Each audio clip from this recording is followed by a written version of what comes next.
Attraction गुरु के प्रति भी होता है, और आपने कहा कि ऐसे लोग भी होते हैं जो कि जिनके पास पावर होती है, लोगों को अट्रैक्ट कर लेते हैं। और जो कॉमन आदमी है जो आ रहा है, वो अभी गुरु को भी नहीं पहचानता, उनको भी नहीं पहचानता, तो कैसे उसे पता चले कि वो सही जगह पहुंचा है?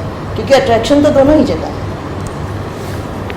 देखिए, ये जो क्वेश्चन है ना, ये हमेशा पूछा जाता है, लेकिन इसका बिल्कुल फ्रैंक आंसर ये है कि ये उसकी डेस्टिनी है कि वो सही जगह जाएगा कि गलत जगह जाएगा। इट मेक्स नो डिफरेंस कि वो कहाँ जा रहा है, यहाँ जा रहा है, वहाँ जा रहा है। और पहचानने का उसके पास कोई क्राइटेरिया नहीं, वो नहीं पहचान पाएगा, क्योंकि हमेशा यही होगा कि जो चीज़ें फॉल्स होंगी वो ज़्यादा चमकदार होंगी। विज्ञापन के जगत में भी देखिए वही है, जो फॉल्स है वो ज़्यादा चमकदार है, और जो देखा जाए बहुत ही डीप मास्टर्स हैं, गुरुज हैं, वो इतने शांत हैं, इतने ठहरे हुए हैं और इतने साधारण हैं कि उनको पहचानना मुश्किल है। वो शो ऑफ नहीं कर रहे होंगे, वो कोई एक्स्ट्रा ऑरा नहीं क्रिएट कर रहे होंगे, तो कैसे पहचानेगा व्यक्ति?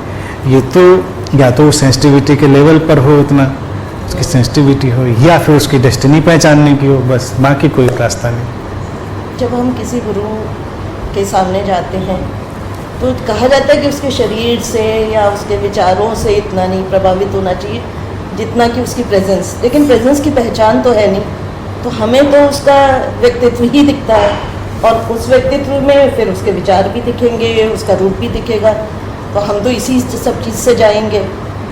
और इसमें फिर एक चीज़ जो मैं और ऐड करना चाहती हूँ कि जो बहुत समर्पित हो, तो वो समर्पित में प्यार भी होगा, सब कुछ है।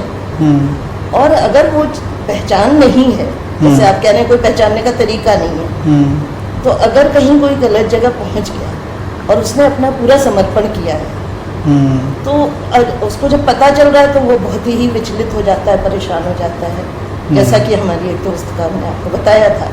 तो उसकी तरफ से तो पूरा समर्पण था ही, लेकिन जो भी बात रही हो तो वो लोग। देखिए, इसमें दो पहलू हैं। एक तो कई मिसकंसेप्शन सोसाइटी में रन करते हैं, चलते हैं। एक तो मिसकंसेप्शन ये है कि प्रेजेंस का पता नहीं चलता।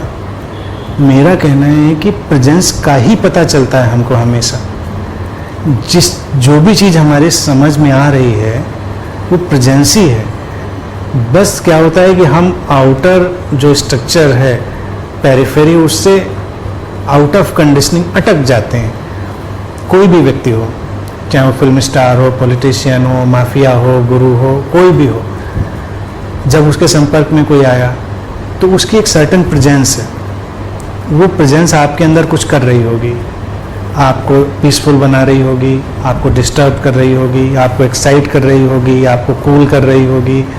आपके अंदर अलग अलग तरह की एनर्जी की जो रिपल्स हैं वो उठ रही होंगी, वही उस प्रेजेंस का इम्पैक्ट है। तो वो वेव्स तो एनर्जी की जो हैं वो उठ ही रही होती हैं, लेकिन व्यक्ति क्या है, पेरिफेरी में अटक के उसको देखना नहीं चाहता, या कई बार मिस कर जाता है क्योंकि उसको ये आदत नहीं इसकी है, केवल आदत की बात है। अगर वो थोड़ा सा सतर्क होगा, जिसको अध्यात्म में इसीलिए कहते हैं अलर्टनेस की बात, थोड़ा अलर्ट हुए, थोड़ा अपनी कंडीशनिंग को बदला, तो हमको दिख जाएगा कि हमारे अंदर क्या चल रहा है। मेरे अंदर फियर रन कर रहा है, ग्रीड रन कर रहा है, मेरे अंदर जेलसी रन कर रही है, या इस मोमेंट में क्या चीज़ मेरे अंदर घट बढ़ रही है। तो that is the presence actually. और दूसरा सवाल ये है कि अगर कोई समर्पित हो जाता है गलत जगह पर भी तो क्या हो? तो अगर सही अर्थों में कोई समर्पित हुआ है तो वो ट्रांसफॉर्म होगा, चाहे सही हो चाहे गलत हो, उससे कोई फर्क नहीं पड़ता, क्योंकि समर्पण आपका व्यक्तिगत है और वो समर्पण ही आपके अंदर बदलाव लाएगा। लेकिन जिसको लोग समर्पण कहते हैं, देखा जाए वो वस्तुतः समर्पण नहीं होता है, वो उनका कंडीशनल कुछ सरेंडर होता है, कुछ कंडीशंस हैं जिसको लेकर वो अपनी सारी भक्ति कर रहे हैं, सारी सेवा कर रहे हैं। वो कंडीशंस हट जाएं तो शायद वो ना करें, वो कंडीशंस हैं उनके पास।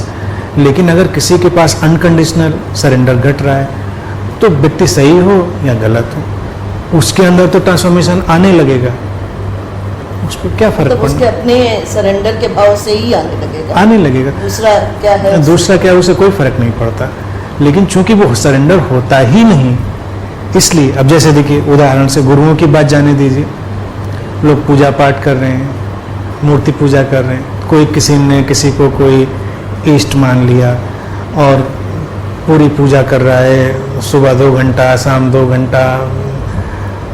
मैं ऐसे बहुत लोगों को जानता रहा हूँ, रात के 2-2, 3-3 बजे उठ के पूजा कर रहे हैं, सब कर रहे हैं, क्योंकि उनको लगता है कि ये जो मेरा देवता है मेरी देखभाल कर रहा है, मेरा कल्याण कर रहा है, तो मैं पूरी तरह समर्पित हूँ।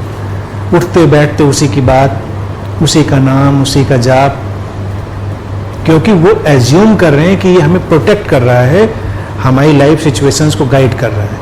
और वो ये मानने के लिए तैयार नहीं है कि तुम्हारी लाइफ सिचुएशन, तुम्हारे अपने कर्मा तुम्हारी डेस्टिनी का प्रोडक्ट है।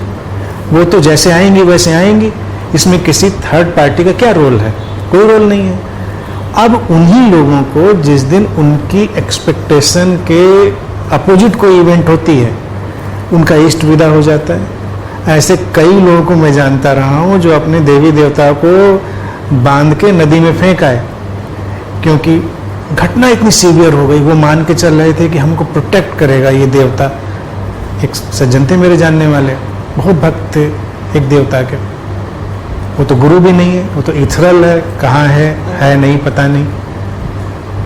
उनके लड़के के एक्सीडेंट में डेथ हो गई। लड़के के एक्सीडेंट में डेथ हुई, वो इतने शॉक्ड हो गए कि सब पूजा बंद कर दी उन्होंने, और मूर्ति को लिटरली वो उठा के गोमती में डाल आए। लिटरली इतने वो उससे व्यथित हो गए। तो अब इस व्यक्ति को क्या कहेंगे? क्या सचमुच में पूजा कर रहा था या अपना इन्वेस्टमेंट कर रहा था? ये इसका काइंड ऑफ इमोशनल इन्वेस्टमेंट था जिससे वो को रिटर्न चाह रहा था।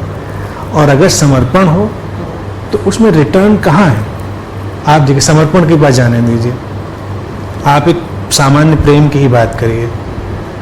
एक माँ भी अपने बच्चे से प्रेम कर रही है, तो रिटर्न कहाँ है उसमें? वो क्या क्या नहीं कर देती, कभी सोचती है कि ये क्या रिटर्न में हमको देगा। और जो माँ भी सोचने लगे वो फिर माँ नहीं रह गई, यानी उसका लव भी फिर क्वेश्चनेबल हो गया। कितना सेक्रीफाइस है, कितने पेन्स उठा के सब कुछ किया जाता है, सारी चीज़ें, और कितनी नादानियाँ, बेवकूफ़ियाँ, गलतियाँ माफ़ कर दी जाती हैं। सबको तो बच्चे सही नहीं कर रहे होते हैं, क्योंकि हमने किया वो हमारा अपना था, ये हमारा अपना प्रेम था। हमने इसलिए नहीं किया कि तुम रिटर्न में हमको क्या करो। तो गुरुओं को लेके, देवी देवताओं को लेके लोगों के इन्वेस्टमेंट है कि रिटर्न में हमको क्या मिलेगा। रिटर्न में एक इल्यूसिव एब्स्ट्रैक्ट प्रॉमिस है कि प्रोटेक्शन मिलेगा, चमत्कार मिलेंगे, तुम ऐसी वक्त ज़रूरत पर मुझे याद करोगे तो तुम्हें मैं काम कर दूंगा। तुम्हारे ज्ञान, शांति, इसकी कोई बात नहीं है कि तुम मुझे याद करोगे तो तुम्हें शांति उतर आएगी। मेरी प्रेजेंस अगर तुम्हारे आसपास होगी, चाहे स्थूल या सूक्ष्म, तुम अपने पेन को पीसफुल्ली सफ़र कर लोगे, तुम अपने जॉयज को पीसफुल्ली हैंडल कर लोगे बिना ईगो में इन्वॉल्व हुए, तब तो ठीक है। अब हम सोचें कि ब्लेसिंग आएगी तो हमारा पेन बिल्कुल रिमूव हो जाएगा। हम पेन में थे, हमने याद किया और पेन रिमूव। ऐसी चीज़ें प्रचलित भी हैं, लोग ऐसा प्रचार भी करते हैं, ऐसा करेंगे।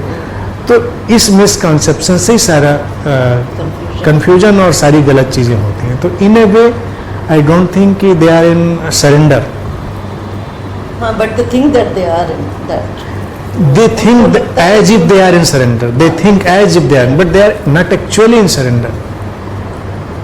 एक्चुअल सरेंडर फिर वो जानते ही नहीं जानते। एक्चुअल सरेंडर तो लव ही है। अब वो पहले तो लव जाने ना।